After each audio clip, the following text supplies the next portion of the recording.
আসসালামু আলাইকুম, সবাই কেমন আছেন? আশা করি ভালো আছেন আপনারা। আমিও ভালো আছি। তো আজকে সুন্দর একটি ভিডিও নিয়ে আসলাম। তো আকাশটা তো মেঘলা মেঘলা, বৃষ্টি বৃষ্টি, সকালে বৃষ্টি হয়েছে অনেক, আর সারাদিন বৃষ্টি হয় না, একটু রোদ উঠেছিল 1টা বাজে। তো যাই হোক, আজকে আমি সারাদিন কি করলাম, কি রান্না করলাম সব কিছু দেখতে পারবেন। আর দেখেন ব্রাশ করতেছে। ও যখন ব্রাশ করে ওর কোনো সময়ই থাকে না, ওর যখন ইচ্ছে হয় তখনই ব্রাশ করে। তো যাই হোক, আপনারা বাবা একটু দেখি, আপনারা আমি সারাদিন কী করলাম, কী রান্না করলাম, কী কাজ করলাম সব কিছুই ভিডিওতে দেখে যাবেন, কোথাও যাবেন না। তো দেখে আসুন আমি কি করলাম। কালকে তো দেখছিলেন এই যে বড় মাছ আনা হয়েছিল, তো এই বড় মাছ এখন ভাজা করব আর তরকারি রান্না করব।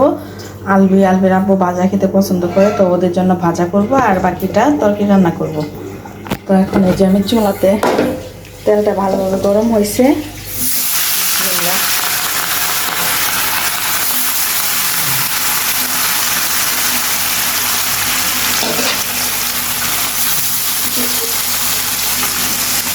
এদিক দিয়ে ভাজা হতে থাকুক, আমি অন্য কাজ করে নিই, পেঁয়াজ কেটে নিই, কারণ একটু ঝোল ঝোল হালকা টমেটো দিয়ে করবো, পেঁয়াজ দিয়ে আর ভাজা করব।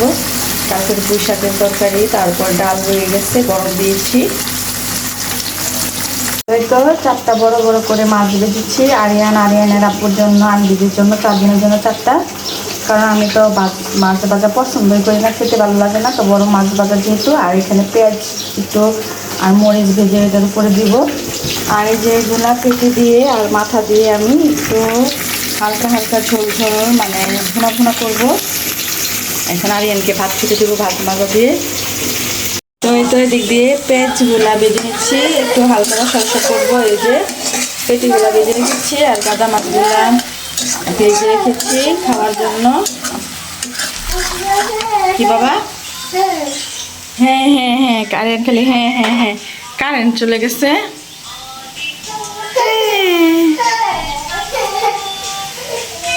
আর যে দিক দিয়ে দেখায়, এই যে দেখতে পারি না, এই যে পেঁয়াজ আর মরিচ দিয়ে যে একটু ভাজা ভাজা করেছি।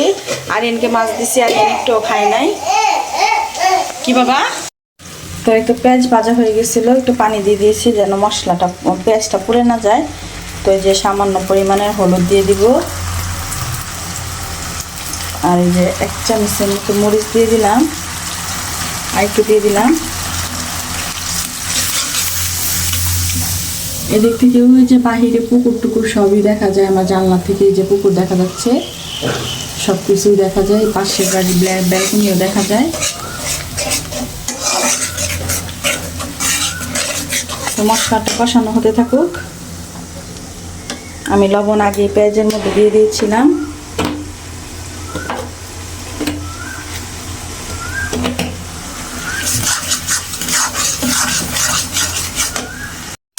তো এখানে মশলা কষানোটা হয়ে গেছে। তো এখানে যে টমেটোগুলো দিয়ে দেবো, এটা কাঁচামরিচ দিয়ে দিলাম।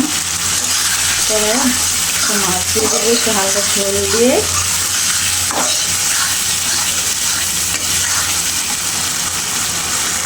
তো তরকারিতে বলক এসে গেছে, তো বিসমিল্লাহ করে দিয়ে দিব।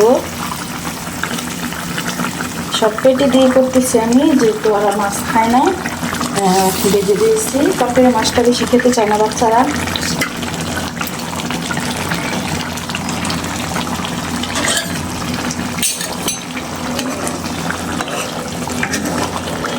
একটু ঢেকে দেব। এই যে ফাইনালি আমার তরকারিটা হয়ে গেছে। আর একটু ঝোল কমাবো, একটু রসা রসা রাখবো, তারপর ফাইনাল লুকটা অবশ্যই আপনাদেরকে দেখাবো। তো দেখতে একদম মাংসর মতো মনে হচ্ছে, মাছগুলো বিশাল বড় ছিল। তো খেতে নিশ্চয়ই ভালো লাগবে। তো একটু ধনিয়া পাতা দেবো। তো আজকে কি করলাম আপনাদেরকে দেখাই। এই তো মাছ বোনার ফাইনাল লুকটা দেখেন, কত সুন্দর হয়েছে মাশাআল্লাহ। আর বড় মাছ অনেক স্বাদ লাগবে, যেহেতু কাটা বাছার সময় কোনো খারাপ একটা ফ্লেভার আসে নাই, যেহেতু ভালো ফ্লেভার আসছে। তো খেতে নিশ্চয়ই ভালো হবে। আর এদিক দিয়েই তো দেখেন মাছ ভাজা করেছি, আর এনকে দিয়েছিলাম, আর এন তো খাইনি।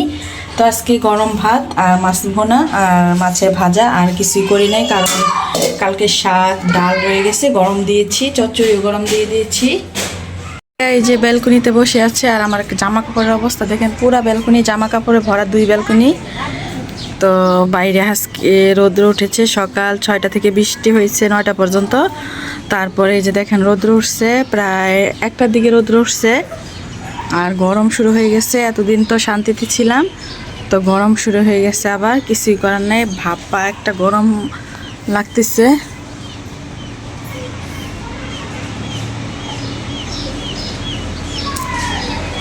তো আমার রান্না শেষ হলে গোসল টোসল করবো, কাপড় টাপড় ধুয়ে ঘর দর পরিষ্কার করা আছে, কিন্তু বিছানাগুলো আবার এলোমেলো হয়েছে, এগুলো গুছাবো।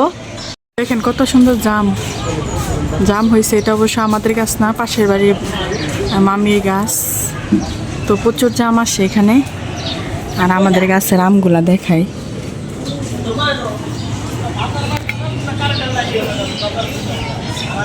এই যে আমাদের গাছের আম আরও ছিল, আর পালবি ওরা পেরে, তারপর রিয়া খেয়ে ফেলে, আচার বানায়, ভর্তা বানায়, মরিচ দিয়ে খায়।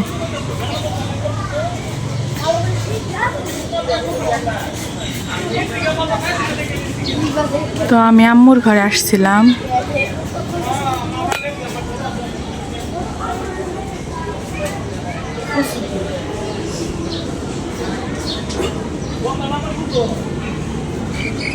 এই যে লিচু গাছ, এই যে ডালিম গাছ, এই যে ফুলের গাছ, ফুলের মধ্যে ফুল আসছে, এই ফুলের গ্রানটা এত সুন্দর, নামটা আমার মনে নাই।